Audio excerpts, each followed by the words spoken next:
చెప్పండి సార్, ఈ రేవంత్ రెడ్డి సర్కార్ను ఏ విధంగా చూడొచ్చు, ఎట్లా చూడొచ్చు? ప్రజలకు ఇస్తున్న 6 గ్యారెంటీల ముచ్చట ఏంటి, మరి ఎంతవరకు అమలు అవుతున్నాయి? ఆయన కదా ఇప్పుడు ఆయన ఇచ్చిన గ్యారెంటీలు ఒక్కటి కూడా చక్కగా లేవు. ఆ ఇచ్చిన దానిలో ఒకటి ఆ బస్ అన్నాడు కానీ బస్సులో కొట్టుకొని వస్తారు లేడీస్ అంతా, వాళ్ళు ఊర్లకి వెళ్ళేటోళ్ళు. అదేవిధంగా ఆయన పథకాలు ఏవైతే ఒప్పుకుంటూ ఎలక్షన్ల ముందు చేసిండో అవి ఒక్కటి కూడా లేవు, సామలత లేవు, ఒక్కటి కూడా శాంక్షన్ కూడా లేదు. ఆయన ఈరోజు ఏదైతే రైతు బీమానో రైతు బంధు రుణమాఫీ అన్నాడు కదా, రుణమాఫీ కూడా మొత్తం కాలేదు ఎవరికి కూడా. ఎందుకంటే నాకు కూడా వ్యవసాయం ఉంది, నాకు కూడా ఉంది, కానీ రుణమాఫీ అనేది సరి కాలే.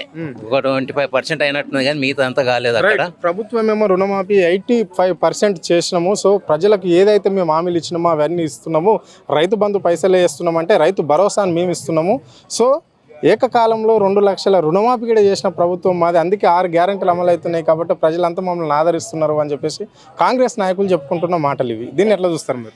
నేను చెప్తున్నా, కాంగ్రెస్ ఎవరు ప్రభుత్వం అంటే వాళ్ళు చెప్పుకుంటారు, ప్రజల్లోకి వెళ్తే తెలుస్తుంది. ఈరోజు ఊర్లలో వెళ్తుంటే ప్రతి ఒక్కరు తిడుతున్నాడు, అనుకున్న పనులు ఒక్కటి కూడా చేస్తలేడు. ఏదో అనుకొని చేశాము, కేసీఆర్ బాగుండే ప్రభుత్వం అప్పుడు, ఆయన అన్నయ్య అన్నీ చేసి పెట్టిండు, కానీ వీళ్ళు ఎలక్షన్లు అయితే ఏవైతే ఒప్పుకోరో ఒక్కటి కూడా చేస్తలేరు వాళ్ళు అని ఉన్నది. ఇప్పటికీ కూడా 80% కూడా ఇవ్వలే. 80% ఇస్తే హ్యాపీ ఉంది వ్యవసాయదారులు కూడా. ఇప్పుడు కూడా చూస్తుంటే ఆ పరిస్థితి, యూరియా దొరకలేదు, యూరియా ఉందంటాడు, యూరియా దొరకలేదు, క్యూలో నిలబడుతారు, చెప్పులు పెట్టుకొని నిలబడుతారు.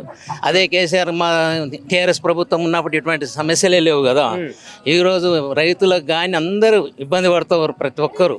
మార్కెట్ లేదు, రియల్ ఎస్టేట్ పడిపోయింది మొత్తము. ప్రజల్లో ఇప్పుడు డబ్బులే లేవు వస్తుంది చూస్తూ ఉంటే పరిస్థితి. ప్రజలకు మా పథకాలు ఆదరించే మమ్మల్ని పంచాయతీ ఎన్నికలలో, సర్పంచ్ ఎన్నికలలో ఘనంగా గెలిపించారు అని చెప్పేసి కాంగ్రెస్ నాయకులు అంటున్నారు, రాష్ట్ర ముఖ్యమంత్రి కూడా అంటున్నాడు. సో జిహెచ్ఎంసీ ఎన్నికలు కావచ్చు, ఎంపీటీ జడ్పీటీ ఎన్నికల్లో పార్టీ సింబల్ ఉండే ఎన్నికలు వస్తే ఈ రాష్ట్రంలో బీఆర్ఎస్ పార్టీని పాతేయడమే లక్ష్యంగా పెట్టుకున్నాం అంటున్నారు. ఇది ఎంతవరకు కరెక్ట్, ఎట్లా చూస్తారు? ఈరోజు సర్పంచ్లు గెలిచిరంటారు, గెలిచిన వాళ్ళు కూడా 65%, 40% అయితే టీఆర్ఎస్ గవర్నమెంట్ టీఆర్ఎస్లో ఉన్నారు. ఉన్నదే 60% గెలిచిరు వాళ్ళు. గెలిచిన దాని కూడా 1 ఓటు 2 ఓట్లు 10 ఓట్లు 5 ఓట్లు గెలిచిన వాళ్ళే ఉన్నారు. దాని సర్పంచ్ల గురించి ఏం ఇంపాక్ట్ కాదు మనకు. ఏదైతే ఇప్పుడు జిహెచ్ఎంసీ ఎలక్షన్ వస్తుందో, జిహెచ్ఎంసీ ఎలక్షన్ ఎందుకంటే సింబల్ ఉంటుంది కాబట్టి ప్రతి ఒక్కరు బీఆర్ఎస్ తరపునే ఉన్నారు ప్రజలంతా. ఇప్పుడైతే మొన్న చూసినాం కదా జూబ్లీ ఎలక్షన్లో చూస్తే ఇచ్చలవిడిగా డబ్బు ఖర్చు పెట్టి గెలిచారు. ఇచ్చలవిడిగా ఎవరికి పోలీసులు కూడా పట్టించుకోలే. డబ్బులు ఇట్లా చేతిలో వస్తే యూట్యూబ్లలో కానీ టీవీలలో వస్తే కూడా పట్టించుకుని ఆదరణ లేకుండా పోయారు. అలాంటి పరిస్థితి ఇక్కడ రాష్ట్ర ముఖ్యమంత్రి జూబ్లీహిల్స్ ఎన్నికలనే ఆదర్శంగా తీసుకుంటున్నాడు. అంటే హైదరాబాద్లో మాకు పట్టు లేకుండే, జూబ్లీహిల్స్ ఎన్నికల తర్వాత హైదరాబాద్లో కూడా మేము కూడా గెలవబోతున్నాం. జిహెచ్ఎంసీ ఎన్నికల్లో మాత్రం 90% కాంగ్రెస్ పార్టీ గెలవబోతుంది అని చెప్పేసి కూడా కాంగ్రెస్ ఎమ్మెల్యేలు, మంత్రులు, ముఖ్యమంత్రిగా ధీమా వ్యక్తం చేస్తున్నాడు. మనం చూస్తామంటే ఏదైతే బై ఎలక్షన్ వస్తుందో, బై ఎలక్షన్ ఇప్పుడు కాదు మొదటి నుంచి చూసుకుంటూ వస్తున్నాం కాబట్టి, బై ఎలక్షన్ ఎవరు గవర్నమెంట్ ఉంటే వాళ్ళే గెలుస్తారు. ఎవరు తప్పకుండా. ఎందుకంటే ఎలక్షన్ బై కొంతమంది 1-2 సీట్లు పోయినాయి అంతేగాని మిగతా అయితే 100% బై ఎలక్షన్ వస్తే మాత్రం ఎవరైతే రూలింగ్ ఉంటారో వాళ్ళే గెలుస్తారు. ఇప్పుడు ఏదైతే జిహెచ్ఎంసీ ఉన్నది కదా, జిహెచ్ఎంసీలో కూడా ఉన్న పరిస్థితి చూస్తూ ఉంటే ఈ కాంగ్రెస్కి హ్యాంటీగానే ఉన్నారు మొత్తం ప్రజలంతా. మరి ఎందుకు ఇట్లా రాష్ట్ర ముఖ్యమంత్రి కేసీఆర్ కుటుంబం అన్నా, కేసీఆర్ నన్నా టార్గెట్ చేసి ఎందుకు మాట్లాడుతుంటాడు, అవాక్ చవాకులు పేలుస్తుంటాడు, వాళ్ళ మీద ఎందుకు అంత విసురుగా పడుతుంటాడు? ఇప్పుడు ఎందుకు ఇసుకపడతాడు అంటే ఇప్పుడు ఆయన ఏం చెప్పడానికి లేదు ప్రజల్లో. ఏదో 2 తిడితేనన్నా అవుతుందని చెప్పేసి ఆయన ఉద్దేశం, అంతేగాని అది చాలా ఏ ముఖ్యమంత్రి కానీ, మేము చెన్నారెడ్డి ఎంబడి చూసినాం, బాసిరెడ్డి ఎంబడి చూసినాము, వెంగళరావు ఎంబడి చూసినాము. ఇలాంటి ముఖ్యమంత్రి తిట్లు కానీ ఎవరైనా ముఖ్యమంత్రి అన్నప్పుడు ఒక పద్ధతిగా ఉండాలి, పద్ధతిగా మాట్లాడాలి. ఎవరైనా కావచ్చు. ఈరోజు గవర్నమెంట్ ఎప్పటికీ ఒక గవర్నమెంట్ ఉండదు, గవర్నమెంట్ పడిపోతూ ఉంటాయి, వస్తూ ఉంటాయి. ఏ గవర్నమెంట్ శాశ్వతం కాదు. ఈరోజు బీఆర్ఎస్ ఉంటుంది, రేపు కాంగ్రెస్ ఉంటుంది, ఇంకా తర్వాత ఇంకో పార్టీ వస్తుంది. అలాగని ముఖ్యమంత్రి మాట్లాడడం చాలా సబబుగా లేదు. అది చాలా విదూరంగా ఉంది. ప్రజల్లో కూడా అది వ్యతిరేకత వస్తుంది. ఎందుకంటే ఆయన ఒక రాష్ట్రాన్ని ఇచ్చిండు. ఆయన తెలంగాణ రాష్ట్రమే ఆయనతో వచ్చింది. ఈరోజు మీరు ముఖ్యమంత్రి అయినా ఆయన పుణ్యాన్నే, ఒక పిసిసి ప్రెసిడెంట్ అయినా ఆయన పుణ్యానే. అదే ఏపీ గవర్నమెంట్ అంటే వీళ్ళకి ఇస్తారా ఛాన్సాలు? అదంతా అక్కడనే వస్తుంది, వాళ్ళకి ఆంధ్ర వాళ్ళకి వస్తుంది.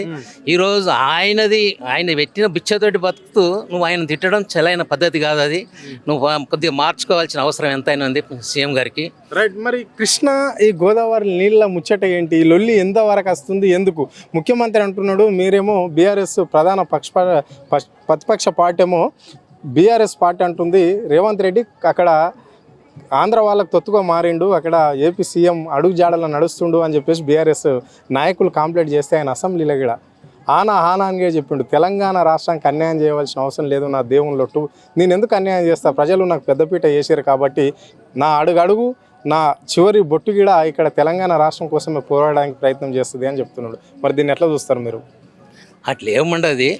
ఏ గవర్నమెంట్ ఉన్నా ఎవరి పద్ధతులు ఉంటే అలా ఉంటాను అంతే. కానీ ఈరోజు నేను కాపాడుతా చేసి ఇప్పుడు నీటి సమస్యనే ఉంది, కృష్ణా జలాల నీటి సమస్య ఉంది, గోదావరి కృష్ణ నీటి సమస్య ఉంది, మనకు తెలుస్తుంది.